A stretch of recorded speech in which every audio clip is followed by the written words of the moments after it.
All right, the next part of InDesign Lab 2 is what we'll be calling the aquarium section. You'll find the InDesign document attached to this assignment. And what you're going to do is practice placing graphics and manipulating the graphics within InDesign. So if you open it, you can see there's some images already. So just as we did in Illustrator, you're going to do place, and then if I go to images, I can place this roses and click and open it. You can also place this images, and you can click and drag the size you'd like, and you can see I'm not holding shift down, it's proportionately showing me, and you can see the size above changing the width and the height. And so if you wanted a specific size, you can do that. Let's say if you wanted it to fit it within these margins, you could click and drag, and you can see the size there. If I click on it, it's 164, which is too big, but for our purposes, you can see how you can click and drag. Let's say you have a container, this is the size you want. If it's selected, you can do place within a selected container, and it will fit it top to bottom, and you can see that's not quite what I was looking for. And it has this circle, and it's a disc that you can use to double click on and move your image around. You got to make sure you're in the brown, not the, you see the brown is selected, not the blue.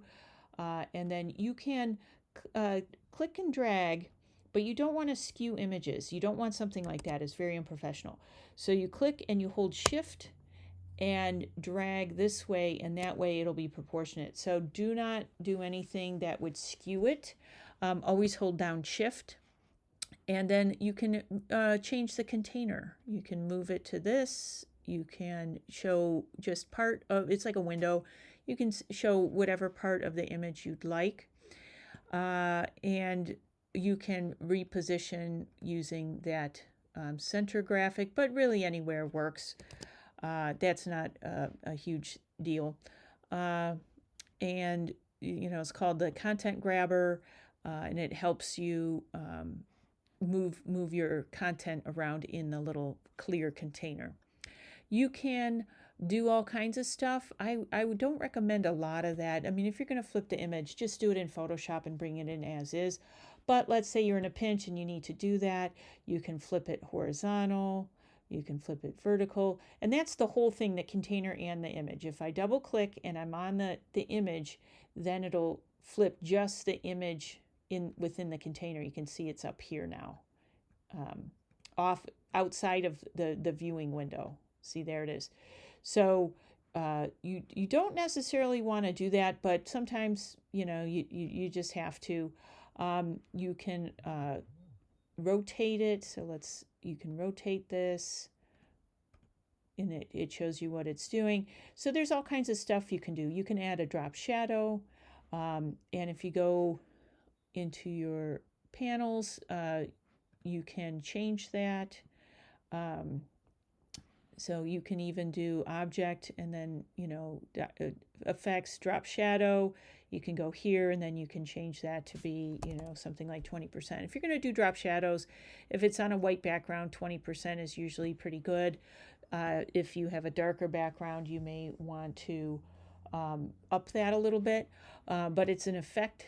You can see there's all kinds of effects here, and you can also go into your properties panel and do a bunch of stuff to the photos here. You can add a stroke to it. Let's say it's pink, and you can see how that works, and that would not change depending on the size. Unlike Illustrator, sometimes that can be happening.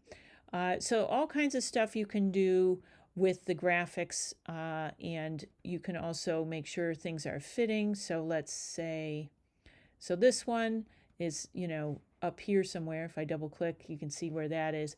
And what you can do is a fitting. So there's all different ways to fit. You can fill frame proportionately. You can play around with this. So fit frame to content. So now the frame went to where the photo was. you can do, where was that? Okay, fitting. You can do center the content. You can have this a different size, and so it just depends on your situation. Fit frame to content, content to frame, and you can see it skewed it. If I double click, you can see it skewed it. So in certain situations, you may need to center, like you can see here, it's not centered, and you want it to be centered, so you would do center content, and that's what it would do within your frame. So it's perfectly centered. So you can play around with that and try some different transform tools. And those are kind of the basics of how to deal with an image.